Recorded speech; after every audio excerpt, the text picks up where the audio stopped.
Comilla Victoria college ছাত্রী তনু হত্যার বিচারের দাবিতে আগামী 25 এপ্রিল সারা দেশে আধাবেলা হরতালের ডাক দিয়েছে প্রগতিশীল ছাত্র জোট।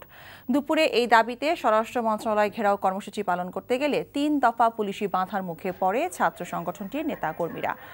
প্রগতিশীল ছাত্র জোট ও সাম্রাজ্য বিরোধী ছাত্র ঐক্যের ব্যানারে নারীর প্রতি সহিংসতার বিরুদ্ধে রুখে দাঁড়ানোর আহ্বান জানিয়ে ঢাকা বিশ্ববিদ্যালয়ের মধুর ক্যান্টিন থেকে মিছিল বের করে শিক্ষার্থীরা। মিছিলে তনু হত্যাসহ সারা দেশে নারী ধর্ষণ ও হত্যার বিচারের দাবি করা হয়। স্বরাষ্ট্র মন্ত্রণালয় ঘেরাও করতে সচিবালয়ের দিকে মিছিলটি যাত্রা করলে প্রথমে দোয়েল চত্বর ও পরে হাইকোর্টের মাজার গেটের সামনে পুলিশি ব্যারিকেডের মুখে পড়ে। এক পর্যায়ে 2 দফা ব্যারিকেড ভেঙে এগিয়ে যায় মিছিলটি। এ সময় জলকামান সহ বিশৃঙ্খলা মোকাবেলায় দাঙ্গা পুলিশের সাঁজোয়া যান প্রস্তুত ছিল, তবে ধৈর্য ধরে পুলিশ পরিস্থিতি মোকাবেলা করে।